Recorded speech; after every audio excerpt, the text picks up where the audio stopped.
श्री इंदुराव जगदाळे स्वाभिमानी शेतकरी संघटना तालुकाध्यक्ष कराड उत्तर। आज या ठिकाणी शैक्षणिक साहित्य विक्रेता संघटना महाराष्ट्र राज्य यांच्या वतीने जे खाजगी शाळांमध्ये विद्यार्थ्यांची व पालकांची आर्थिक लूट चालू आहे त्याच्या विरोधात जी आमरण उपोषण असं चालू आहे, त्या उपोषणाला एक पालक म्हणून मी या इथे पाठिंबा दर्शवण्यासाठी उपस्थित राहिलो आहे। आणि आत्ता इथे आम्ही माहिती घेतली तर माहिती प्रचंड अशी धक्कादायक आम्हाला इथे मिळाली की या संघटनेने जिल्हा परिषदेमधील शिक्षणाधिकारी चोपडे साहेब यांची भेट घेतली, त्यांना सर्व हकीकत त्यांना सांगितली, तर त्या चोपडेने त्यांना उडवडूचे उत्तर देऊन त्यांना त्या याबाबत शासनाचा GR सुद्धा माहिती नाही असं त्यांना सांगितलं। यावरून असं दिसत आहे की या चोपडेला या सगळ्या खाजगी शाळेतून काहीतरी टक्केवारी जात असणार आहे आणि ह्या टक्केवारीवर हा चोपडे त्याचं घरदार चालवत असणार आहे। त्यामुळे हा चोपडे असं बोलण्याचं धाडस करतोय। आज आपण जर बघितलं तर सरकारी शाळांमध्ये शिक्षक नाहीत, विद्यार्थी, त्यामुळे खाजगी शाळेकडे पालक विद्यार्थ्यांना घालतोय आणि खाजगी शाळेतसुद्धा परिस्थिती काही वेगळी नाही। आज शासनाने जो ठरवून दिलेला अभ्यासक्रम आहे त्याची पुस्तके न देता आज हे खाजगी प्रकाशकांची पुस्तके महागडी, अगदी MPSC UPSCची पुस्तकेसुद्धा एवढी महाग नाहीत, एवढी आज 5वी 6वीची पुस्तके महाग आहेत। आज माझा मुलगा 6वीमध्ये शिकत आहे, त्याची वह्या पुस्तकाची जर किंमत जर बघितली तर ती 6,000 रुपये आहे, ती शाळेमधून घ्यावी लागत आहे, अन्यथा बाहेरची कोणतेही पुस्तक चालत नाही। आज ही सरळ शासनाने या सगळ्या खाजगी शाळांना विद्यार्थी आणि पालकांची आर्थिक लूट करण्यासाठी मूक संमती दिली आहे असा आमचा एक समज झालेला आहे। या आंदोलनाची शासनाने लवकरात लवकर दखल घ्यावी आणि मी आता याच्या माध्यमातून या कराड तालुक्यातील, सातारा जिल्ह्यातील व महाराष्ट्र राज्यातील सर्व पालकांना एक आवाहन करतो की आपल्या विद्यार्थ्यासाठी, आपल्यासाठी ही जी संघटना आंदोलन करत आहे, आपला प्राणपणा लावत आहे। आत्ताच एक आंदोलक यांची ही तब्येत खालावल्यामुळे त्यांना आता रुग्णालयात दाखल केलं। आज ही लोक आपल्यासाठी प्राणपणा लावून आंदोलन करत आहेत, त्यांना सर्वांनी या इथे येऊन पाठिंबा द्यावा असं मी आवाहन करतो आणि थांबतो। जय हिंद, जय महाराष्ट्र। तहसीलदार कचेरीसमोर पुस्तक विक्रेते आणि पालक म्हणून जो खाजगी शाळेंचा उद्रेक झालेला आहे, कोणी उठतो खाजगी शाळा काढतो, त्याचं 10वी शिक्षण नसतं, परंतु तो शाळा टाकायला सरकारनं त्यांना मुभा दिलेली आहे आणि ते असे जनतेची लूट करत आहेत, त्याला सरकारनं परवानगी दिलेली आहे असं सगळ्यांचं म्हणणं आहे। तसेच या ठिकाणी आज 5वा दिवस या उपोषणकर्त्यांचा असतानासुद्धा पंचायत समितीचे BDO असो किंवा तहसीलदार मॅडम असो, यांनी यांच्याकडे दुर्लक्ष केलेलं आहे असंच यामधून दिसत आहे। कारण आता 10 मिनिटापूर्वी एका उपोषणकर्त्याची तब्येत बिघडली, परंतु त्याकडं तहसीलदार कचेरीतल्या कोणत्याही अधिकाऱ्यानं साधं बघायसुद्धा आलेलं नाही। म्हणजेच याचा अर्थ असा होतोय, तुम्ही कितीही उपोषण करा, आम्ही त्याला चिरडून टाकणार। जी केंद्र सरकारची भूमिका आहे तीच राज्य सरकारची प्रशासनाची आहे असंच यातून दिसत आहे।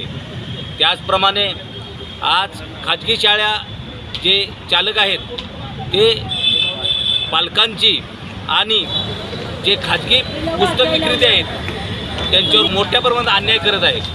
वास्तविक पाहता पुस्तकं कोणी कुठेही मिळाली पाहिजेत अशी व्यवस्था बनवली पाहिजे, पण दरवर्षी नवीन अभ्यासक्रम काढणे, नवीन पुस्तकं आमच्याकडेच घेतली पाहिजेत आणि ती भरमसाठ रेटने घेतली पाहिजेत।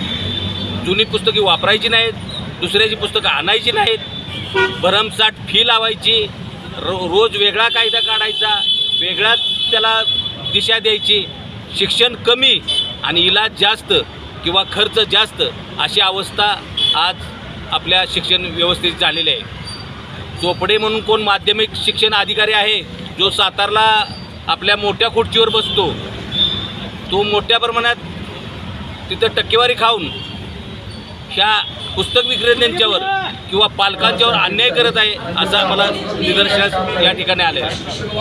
त्याचप्रमाणे तो आपली रजा घेऊन गेलेला आहे घरी, पण त्याला एकच मी बळीराजा शेतकरी संघटनेच्या वतीने सांगू इच्छितो, किती दिवस तू रजा घेऊन जाशील? ज्या दिवशी तू तुझ्या खुर्चीवर बसशील त्या दिवशी आम्ही तुझ्या तोंडाला काळ फासल्याशिवाय राहणार नाही. कारण आज एकाची तब्येत बिघडली, उद्या दुसऱ्याची तब्येत बिघडेल. हे करत असताना पूर्णपणे तो शिक्षण अधिकारी जो चोपडे म्हणून आहे तोच ह्याला जबाबदार आहे. अनेक वेळा त्याच्याकडे तक्रार घेऊन गेला असता त्याची मगरूर भाषा ऐकण्यात आली. उपोषणकर्त्यांनाही उर्मट भाषा बोलली. त्यामुळं त्याच्या या हलगर्जीपणामुळं व त्याने शिक्षण संस्थांना पाठीशी गाठल्यामुळं ही आज त्यांच्यावर उपोषण करण्याची वेळ आलेली आहे. सरकारला मी एवढंच सांगू इच्छितो ही जी लोक ज्या ठिकाणी उपोषणाला बसलेले आहेत ती ज्या विक्री करून पुस्तक विक्री करत असतील ते शैक्षणिक साहित्य विक्री करतं. मोठ्या प्रमाणात सरकारला कर मिळत आहे. त्या कराचा वापर सरकारी गैरकामी करत असतं. परंतु ही लोक तरीसुद्धा कर आम्ही भरत आहे. तरी एवढंच मी या निमित्ताने एक सांगू इच्छितो प्रशासनाला, लवकरात लवकर तोडगा काढा, अन्यथा आम्हाला रस्त्यावर उतरस्तवर तुम्ही वाट बघू नका. एवढंच या माध्यमातून मी सांगत आहे. 5 दिवस झाले कराड शहरामध्ये पुस्तक विक्रेते उपोषणाला बसल्यात आणि त्यांच्याकडे जाणीवपूर्वक दुर्लक्ष केलं जातं. खरं वास्तविक ते माध्यमिकचे जे शिक्षण अधिकारी आहे त्यांची मगरुरी चांगलीच दिसते आहे. कारण बऱ्यापैकी इथले प्रतिष्ठित नागरिक त्यांच्या सातारला भेटीला गेले, परंतु दखल न घेता त्यांना डावलून लावलं. आजसुद्धा आदरणीय तहसीलदार मॅडमने इथं सगळ्यांचे समन्वयक म्हणून बैठक लावली. तर तिथून फोन लावला तर मला वेळ नाही, आज जमणारच नाही. जर त्यांनी टाळाटाळ केली आणि त्यातून जर काय दुष्परिणाम झाले तर सर्वस्वी जबाबदार माध्यमिक शिक्षण अधिकारी असतील. आज सर्व शेतकरी संघटना तसेच भीम शक्ती संघटना जमून त्यांना पाठिंबा दिलेला आहे. आज ते एकाकी पडलेले नाहीत. त्यांच्यापैकी एक जण हॉस्पिटलाइज झालेला आहे. खरं वास्तविक हे 2 दिवसापूर्वीच प्रकरण मिटायला पाहिजे होतं. काय यांना एवढ्या शाळा जवळच्या वाटतात, कशासाठी शाळांना ते सवलत देतात? जर शासनाचा परिपत्रक जर सांगत असेल की त्यांना पाठ्यपुस्तकं विकायचा अधिकार नाही.